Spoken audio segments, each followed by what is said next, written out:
Okay. I'm going to sign off. What do you call it?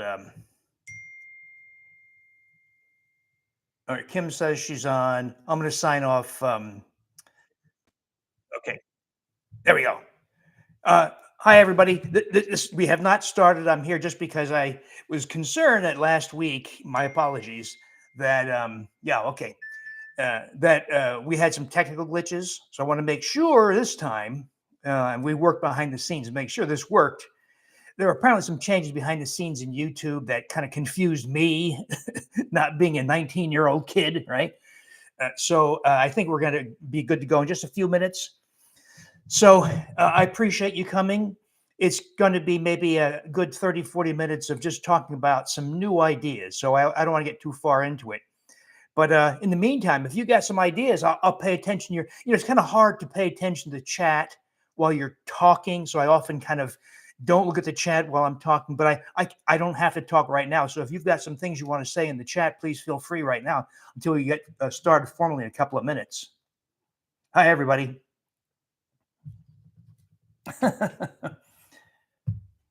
So we got somebody from Florida.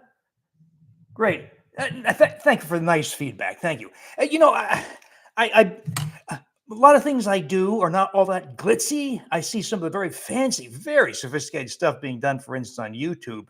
I look at things I don't. But I hope that you can count on me to at least be honest. That is to talk about what I believe is true. I'm not trying to pitch you something or sell you things. I'm talking about the book here, but I hope that's more about information and not just pitching you a book. And I talk about these things because I see people around. I see my own kids and my own grandkids, for instance. And these are not stupid people falling into traps. That is, falling for misinformation from sometimes from their own doctors, right?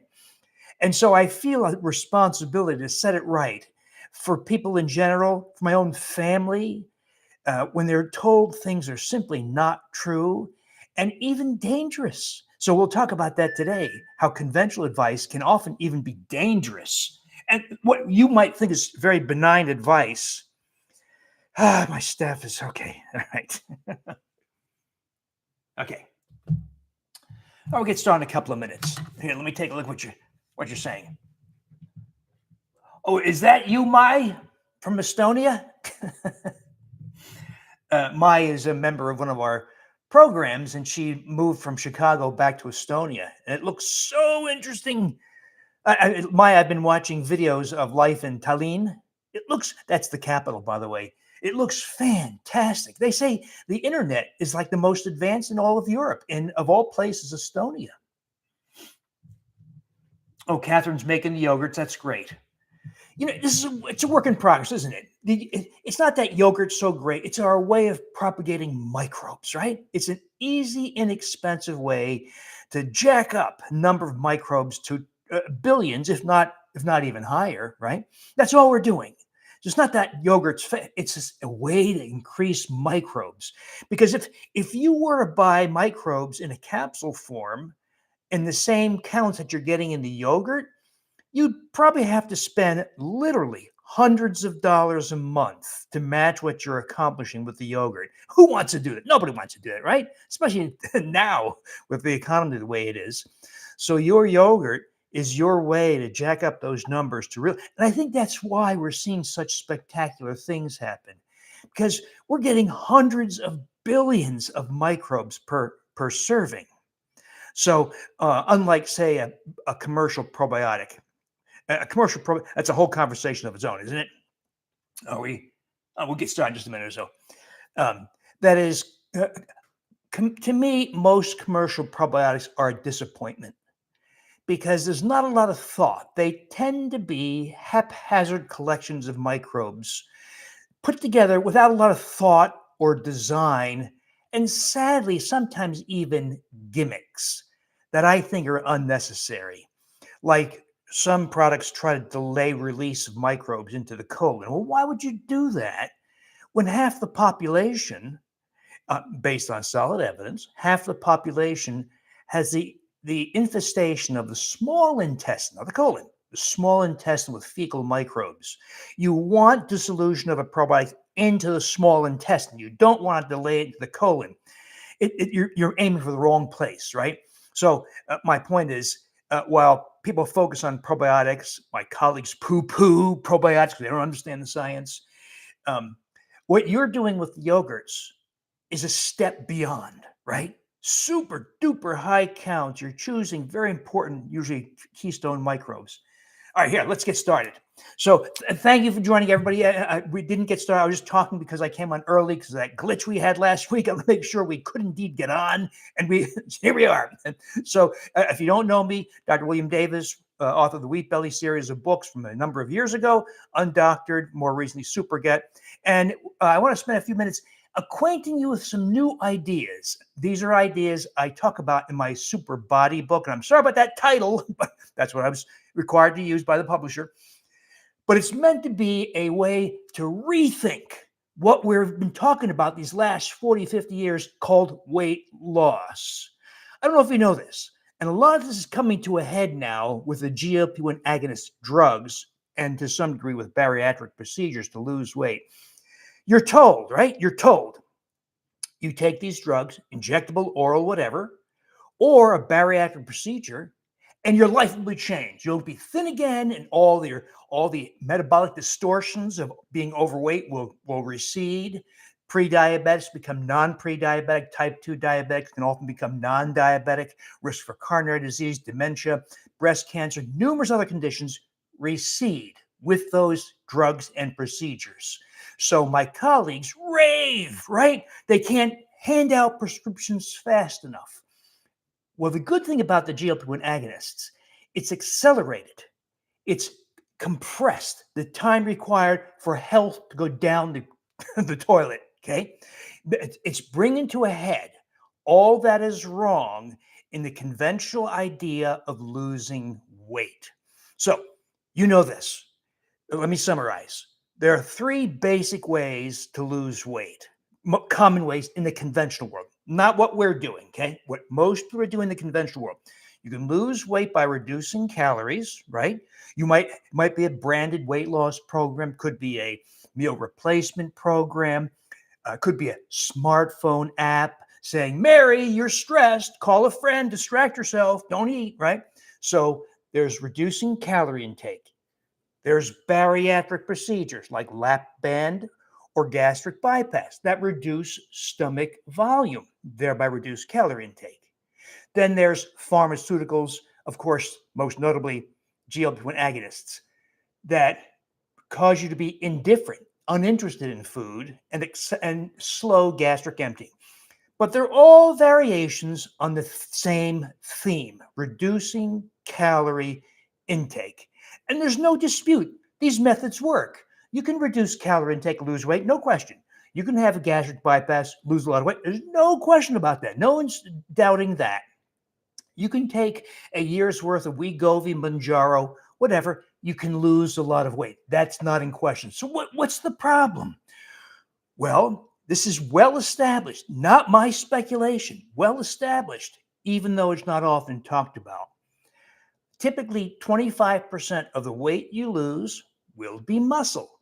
So let's say, those who've been following my conversation have heard me say this before.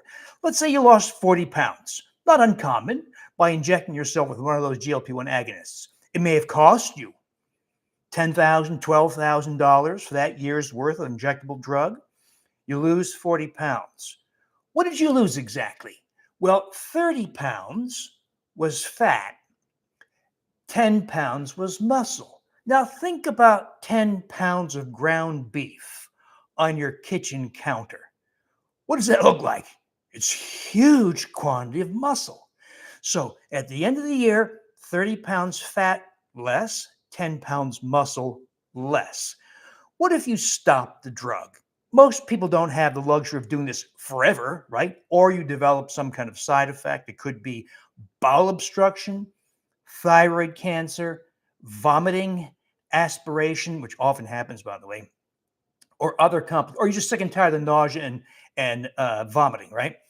So you stop it after a year, after losing those 40 pounds. What happens to you now? You regain the fat mostly is abdominal fat, typically 32 to 34 pounds of fat, almost no muscle. You have more fat, far less muscle now. And this is true for all the methods of weight loss. You're actually more likely to be a type 2 diabetic, pre-diabetic, hypertensive, risk for coronary disease, risk for dementia, risk for breast cancer, risk for fatty liver are now greater than it was at the start. Yet you paid a lot of money. Of course, the other option is stay on the drug forever and just resign yourself to paying hundreds of thousands of dollars for the next who knows how many decades, right?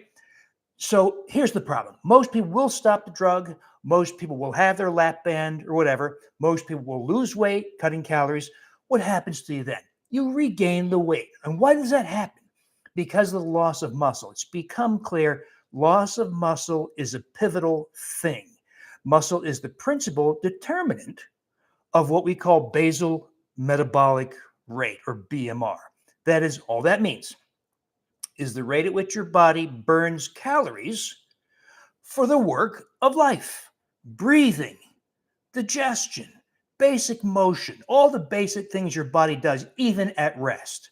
So when you lose muscle, the principal determinant of your BMR, the BMR drops. We now have very solid evidence, a lot of it from our own National Institutes of Health, NIH, that show us when you lose muscle, your basal metabolic rate will drop, typically around 25 or more percent. And for all practical purposes, it's permanent because the studies have only gone out 6 years. It's a long time, right? So I think about Danny Cahill. Remember him? He was the winner of the 8th season of The Biggest Loser TV show. Remember that? So he lost 239 pounds. 239 pounds in 7 months. You know, people who are overweight often accused of being lethargic and lazy and slovenly, right? And indulgent. Well, here's a guy who extraordinary commitment, 239 pounds in 7 months. He won the show. He got the $250,000 prize. He got it look great, though I don't know if you know this. Those people, when they win, they're all wearing Spanx underneath their clothes because they have so much loose skin. Well, he looks great. He leaves the show. He told me when I talked to him that he continued a very intensive exercise program, 2 hours a day of resistance exercise, anaerobic exercise, 6 days a week. That's a lot. 2 hours a day, 6 days a week. And he maintained a very low calorie program. He had incredible discipline. This guy had astounding discipline. He regained all the weight. And he would go back, he told me, every year because the producers of the TV show would host a reunion. And he saw all the other graduates of the program regaining the weight every year. And almost every last one, well, why? So the graduates of the 8th season were formally studied by the NIH, by NIH scientists. And they found, yes, their BMR had dropped and did not correct itself even up to 6 years later. In other words, you lose weight, 25% or so, of which is muscle, your BMR drops. It means you can still continue an extreme exercise program. You can continue a very low calorie intake, which is misery, right? Cutting calories like 1,100, 1,200 calories per day is misery. It makes you obsess about food. They did this. They still regain the weight. It gets worse. We now have benefit. I'm impressed there have been groups who did this. They tracked tens of thousands of people, literally tens of thousands of people over many years, sometimes a couple of years, some databases 10 years, even 20 years, and asked, what happens to people when they lose a lot of weight and thereby muscle, right? And of course, in these studies, most of the people, not all, most of these people lost weight by some variation on reducing calories, right? All the methods we have to reduce calories. What happens to people? They die several years younger, especially if they lost 10% or more of their body weight. So let's say a woman starts at 180 pounds and she loses 18 pounds, right? 10%, whether it's a GLP-1 agonist, lap band, whatever. Or how about a guy, 240 pounds, he loses 24 pounds. We're still talking about people who remain overweight, right? But they lose that weight. They're likely to die based on data sets of over 60,000 people. 60,000. We're not talking about a study with 22 people. We're talking about large databases extending 10 to 20 years in many cases. And these people die several years younger. So think about this. We have a world where you were told to reduce your calorie intake. It could have been a GLP-1 agonist, could have been a bariatric procedure, could have been a diet program, essentially telling you you're going to die several years younger. You may be thinner, probably not though. And here's the thing also. Those last few years of your life, because of the loss of muscle is not just critical for basal metabolic rate, it's also critical for your ability to navigate the world. So, sorry. When you lose that muscle, you are more likely to have falls, fractures, frailty, sarcopenia, loss of muscle, and loss of independence. So not only have they shortened your life, they have increased the likelihood significantly that your last few years are in an assisted living center, in a wheelchair, in a walker, in one of those scooters at the grocery store, and you're going to lose independence. This is what the conventional world has set you up for, but they don't talk about it. Why wouldn't they tell you that $12,000 course of a GLP-1 agonist is setting you up for earlier death and frailty? Why wouldn't they tell you? Because there's so much money to be made, and because the people, sadly, are interested in the near term. They don't care about the long term, right? Okay, maybe I'll die at 73 instead of 77. And okay, maybe I'll be in a wheelchair and a walker in my late 60s or 70s. It's hard to see that many years ahead, right? But it's a real thing. It's happening. That's why there's been an epidemic now of sarcopenia, debilitation, people who and sarcopenia, for instance, loss of muscle, goes hand in hand with dementia. So we're seeing this happen. We're seeing it play out. So I want you, one, don't fall for it in the first place, right? Don't accept that, oh, yeah, lap band, very safe. These drugs, yeah, it's going to cost you some money, but they really work. They do work up front. Long term, you will pay the price. So what I'm trying to educate people about is there's a smarter way to do things. And among the things you're going to do is maintain muscle. Remember, just by aging from, say, 25 or 30 years old to your late 60s, early 70s, you lost about 30% of your muscle. So typically about 30 years old, about 42, 44% of your body weight at normal weight is muscle. By the time you get to 70, you cut that about in half or so. You're down to about 24% thereabouts of your body weight is now muscle. That's just aging. So that's one strike against you that you want to counteract. If you lost weight by a low-calorie diet, a GLP-1 agonist, or bariatric procedure, you've accelerated your loss of muscle. And of course, we have other factors entering the picture. Bowel flora, big player. And that's one of the things I want to educate everyone about. That there are things you can do to reverse the contribution of a disrupted gastrointestinal microbiome to, we don't think of that, right? We don't think of the gastrointestinal microbiome playing a role in muscle, but it does. There is a gut-muscle axis. There's a very complex but very powerful role for the gut on muscle. So one of the things we're seeing, for instance, is anybody who's got an excess of abdominal fat, abdominal visceral fat. So if you've been following my conversations, you know that there's several depots, we say, of fat. But the two primary places that fat gets deposited, abdominal, visceral fat, fat that encircles the abdominal organs, like intestines and liver and spleen. And then there's fat below the skin surface, so-called subcutaneous fat. Well, subcutaneous fat is an aesthetic issue particularly if it's in your bottom or in your thighs, in your neck or chest, right?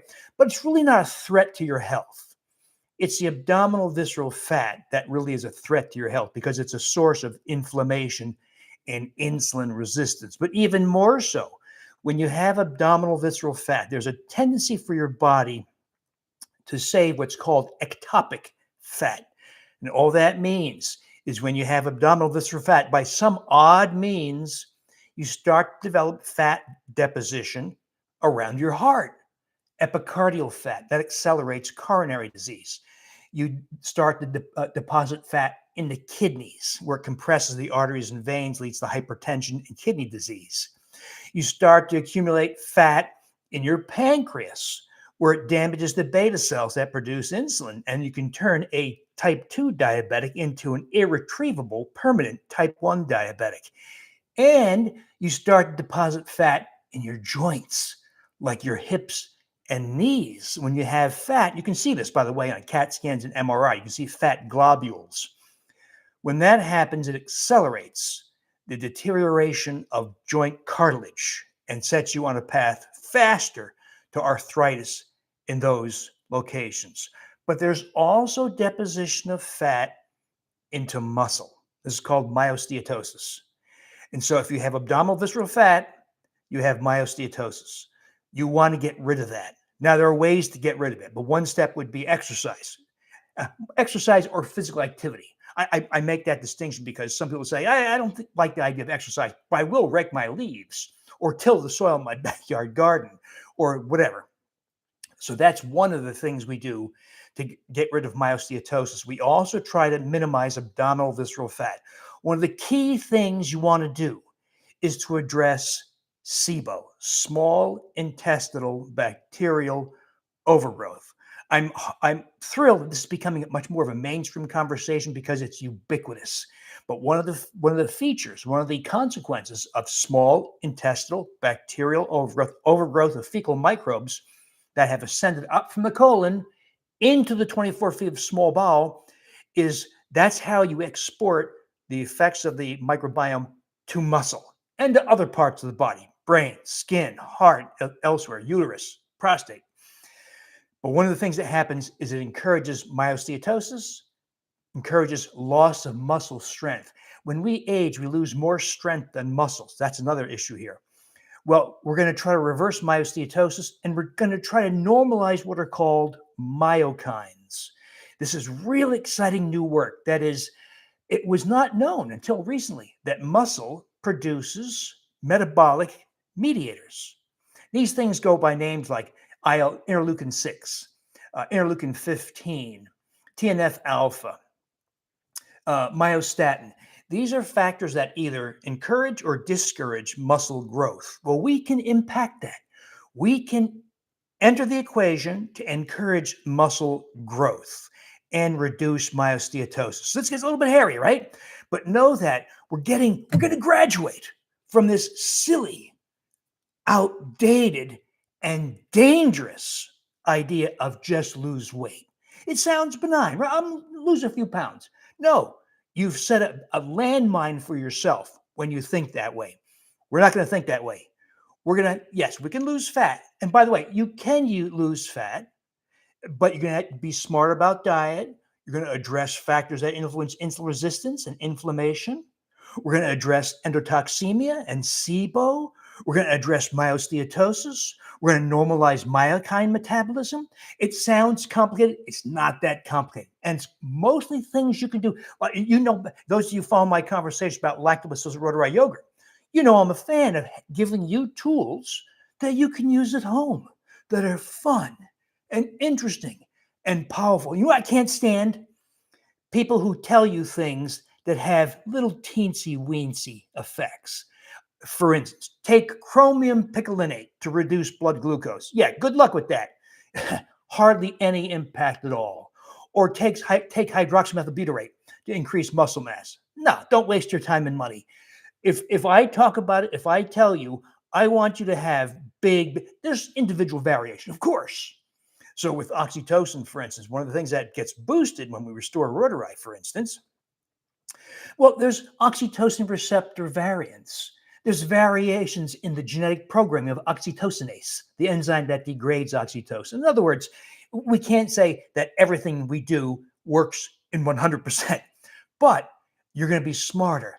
And you're certainly going to try to spare yourself from the adverse effects of this awful idea of weight loss. So that's a lot to cover, but I encourage you, this is why I wrote a book about it, the Super Body.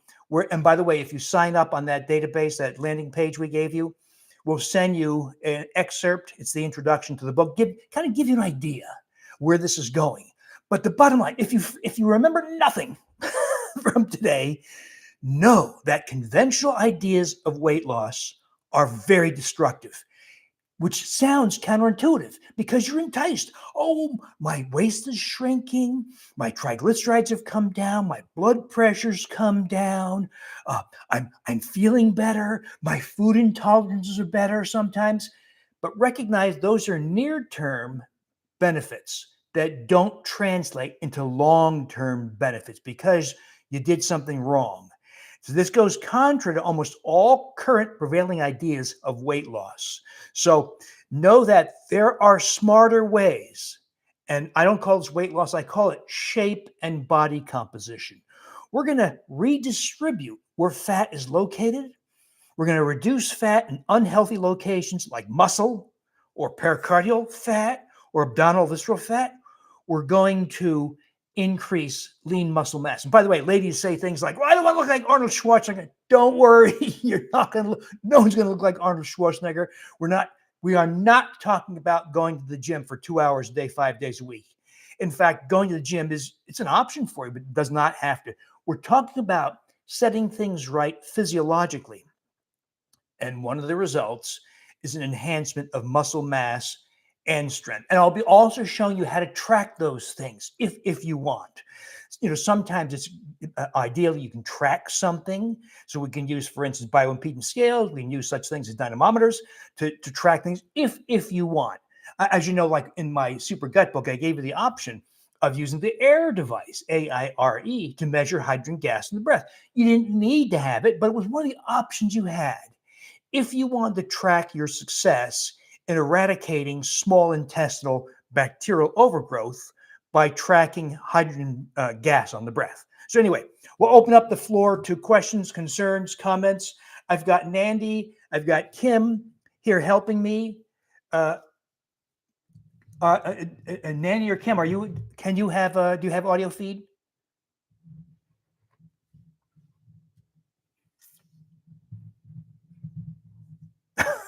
Okay. All right. I'll just have to take some questions at random. So forgive me. I wasn't reading the chat and it's going by really fast. So I'll have to just pick and choose. Okay. Well, here, let me make this point. Go to your doctor and be stupid because your doctor's not there to make you smarter, make you more effective. So some people say, this is a little too complicated. Well, too bad. I'm sorry. You know what? If we're trying to replace what your doctor is incapable or not interested in doing, there's a little bit of effort. So like in my programs, I tell people, watch many of the presentations and videos we have, because this is not enough, right? This is an introduction and it gives you the idea that there's far better things you can do. But don't expect, here's a prescription, you're on your own. Do that. Good luck with that, right? You're likely to have a lousy few years later in life and sadly die a few years younger. If that's okay with you, go to the doctor.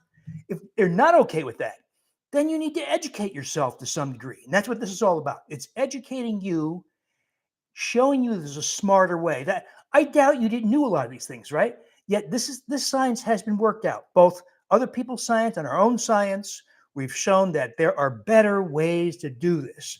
But it may mean, like with roti yogurt. People when I first introduced lactobacillus roti yogurt, they're like, roti what? Ruteri, all that stuff. But I hope you recognize now what an incredibly powerful strategy that is. But it meant you had to learn how to ferment dairy. You had to find how to source the microbes. You had to see what contamination was. It's not that tough, right? I can do it. I'm not a chef. I'm not a professional dairy yogurt maker, right? I'm a cardiologist. Yet I figured it out. If I can figure it out, you can figure it out.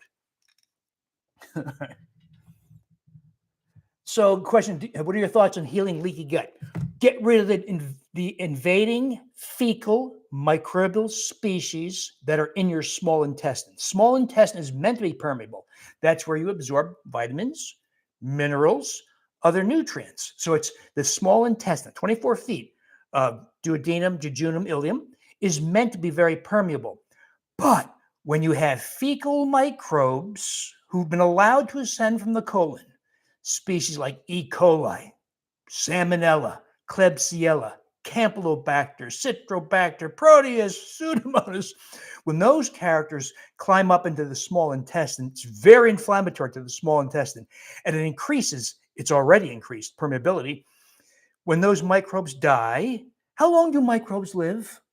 A few hours. They don't live very long. But when they die, when trillions of invading fecal microbes die, they release some of their toxic compounds, especially endotoxin, into the intestines, into the intestinal lumen, that then gains entry into the bloodstream. And that's how microbes in the small intestine can be experienced as depression or anxiety or suicidal impulses in the brain, or as rosacea or psoriasis in the skin, or as heart attack, coronary plaque rupture in the coronary arteries, or as recurrent atrial fibrillation in the heart, or as joint pain of fibromyalgia. In other words, we've got to reconsider everything we thought we knew about, and that's due to intestinal permeability, but driven by the invasion of fecal microbes into the small intestine. Now, we deal with that using microbes. You could try to get rid of it with antibiotics. Now, wait a minute. Antibiotics are the big part of the reason we got here in this mess, this gastrointestinal disaster, right? So you want more antibiotics? I don't. So we're going to use microbes, but specifically microbes you've lost, right? Because we are wild overexposure to antibiotics. So recall that in the US, 650,000 prescriptions are written every day for antibiotics. 650,000. Now, some of those are necessary, no question, but a lot of them are not. And one of the consequences is the allowing the overproliferation of fecal microbes in the colon that then ascend into the small bowel. But you can address that with microbes. That's my SIBO yogurt, okay? Restoration of keystone species that colonize the small intestine and produce what are called bacteriocins. That is a strategy in the super body approach also, because we know that when you have SIBO, endotoxemia, one of the effects is erosion of muscle and strength. So now, when they gave you that prescription for Wegovy or Manjaro or did your lap band, did they tell you that you had to address this situation? Because if you don't, it's going to get you. Did you know that half the people go through gastric bypass develop SIBO very rapidly? And let's ignore the fact that there's a huge uptick in suicide after bariatric procedures. So I'm here to tell you that there's so much here you're not being told. And it's not just an inconvenience, it's not just an unnecessary expense. It could damage your life, it could reduce your capacity for a long, healthy, independent life.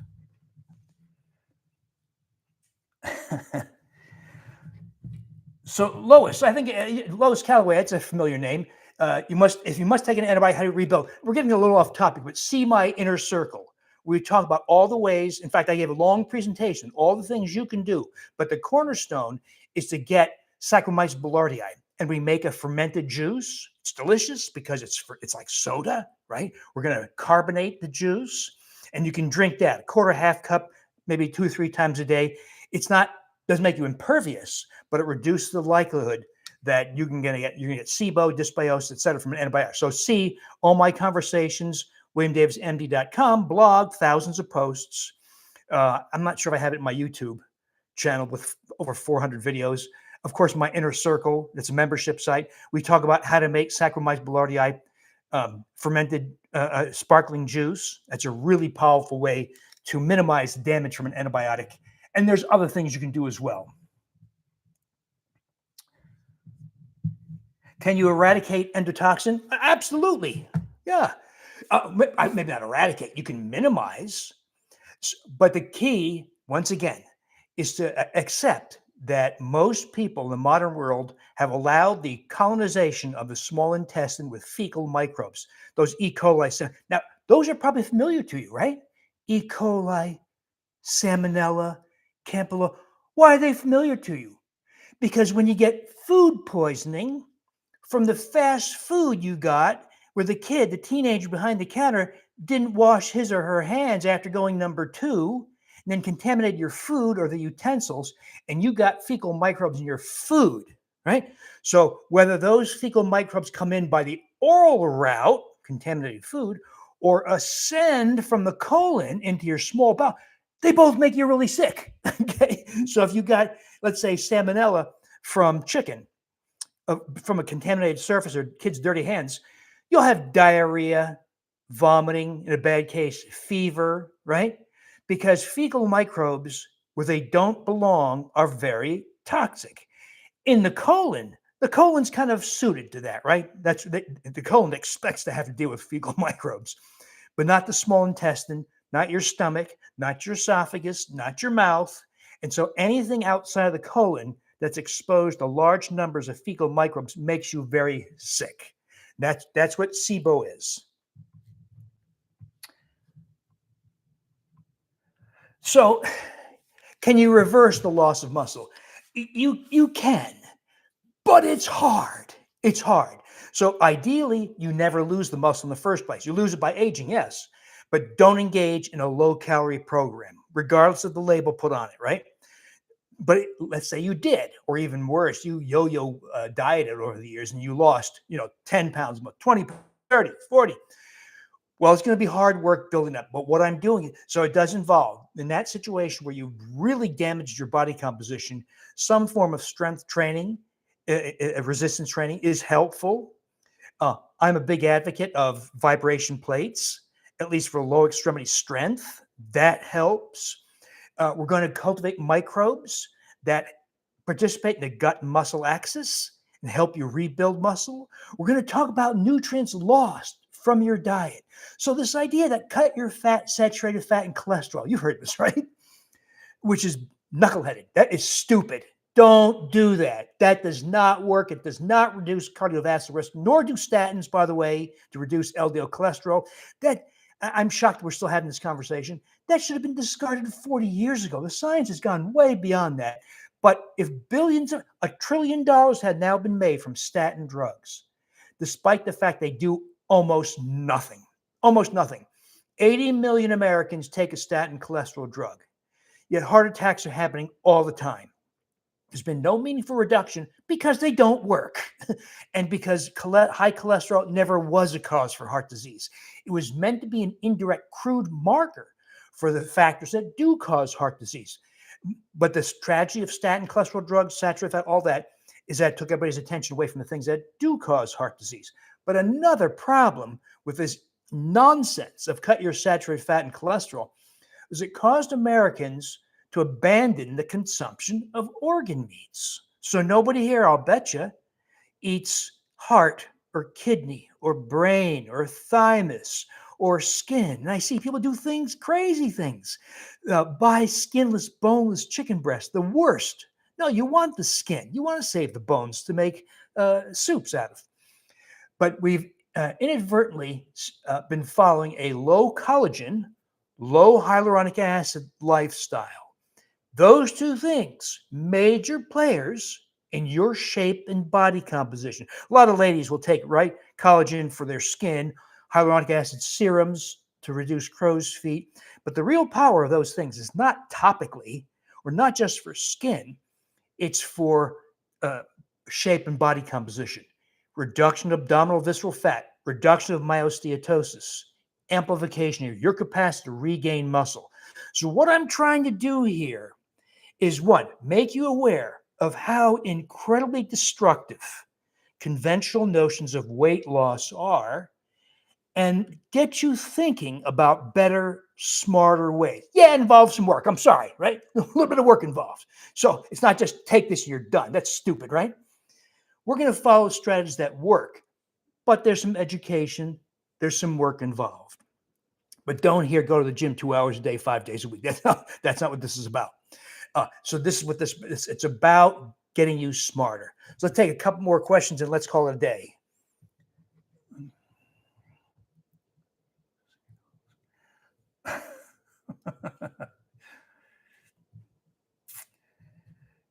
So getting a little bit off topic here. So let's talk about the one question is here. What's the dose of lactobacillus rhodori that works? So a little off topic, but recognize one thing we're not is the pharmaceutical industry, right? In other words, I don't rip people off for billions of dollars that I can use to fund research. We fund research, but we don't have the kind of budgets that they have. One of the things we've had to sacrifice, therefore, is what's called dose response studies. So, for instance, someone else's studies looking at the waist circumference reduction of Lactobacillus gasseri, the BNR17 strain. Okay, so in this small study, this is in South Korea, they looked at placebo, no microbes, 1 billion, 10 billion over 90 days. No surprise, placebo and 1 billion, no reduction in waist circumference. 10 billion, about 3.5 centimeters reduced waist circumference, about 20 square centimeters cross-sectional by CT or MRI. So significant reduction in abdominal visceral fat, in this case from Lactobacillus rhodori. Well, if 10 billion did that, what would 50 billion or 100 billion or 500 billion have done? Well, they, like us, don't have unlimited budgets. So let's just say that study costs $100,000.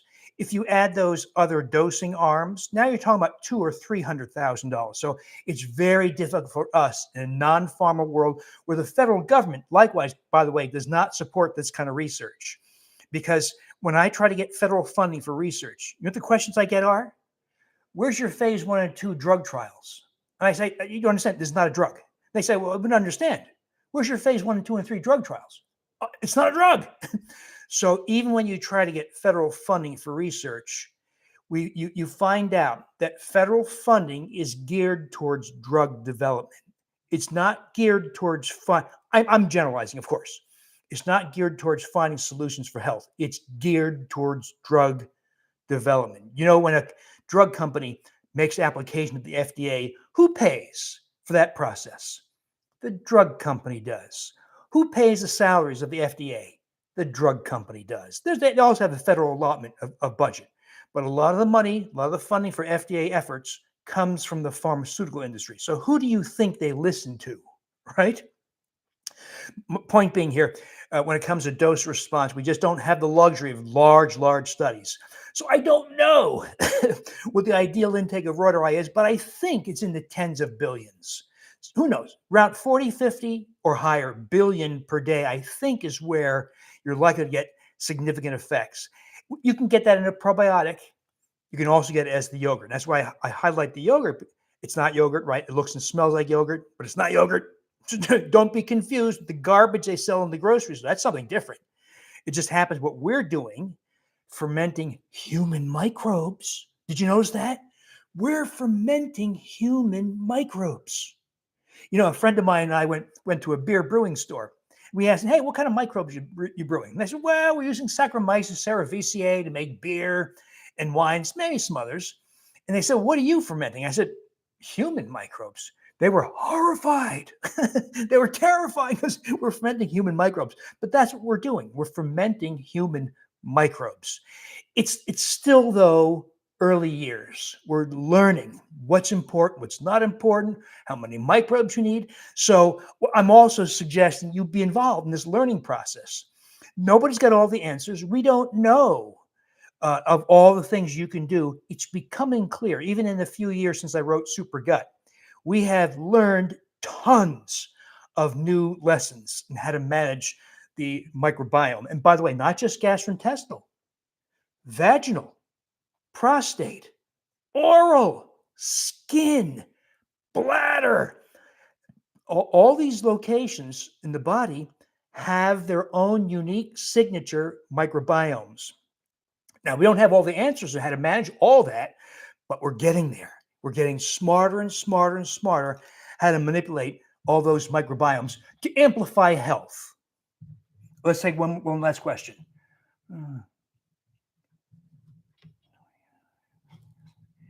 So one question is, how do we know that microbes survive stomach acid? Because they do. In other words, these studies have been done. Some people have been saying things like, if you take some microbes, they die in the stomach. There are some species where the numbers are reduced. Now, the numbers the microbes we've chosen to play with, Lactobacillus reuteri, for instance, Lactobacillus gasseri, the Bacillus coagulans, Saccharomyces boulardii, these survive at very high counts. That's why you can sample stool and get very high counts in the stool, because they survive stomach acid and survive bile acid as well. So we play with microbes known to have high survivability. So here's something. Here's a general rule to follow. Don't confuse marketing with science. If someone says, take my special, for instance, double encapsulated probiotic because most microbes die in the stomach, that's not science. That's marketing.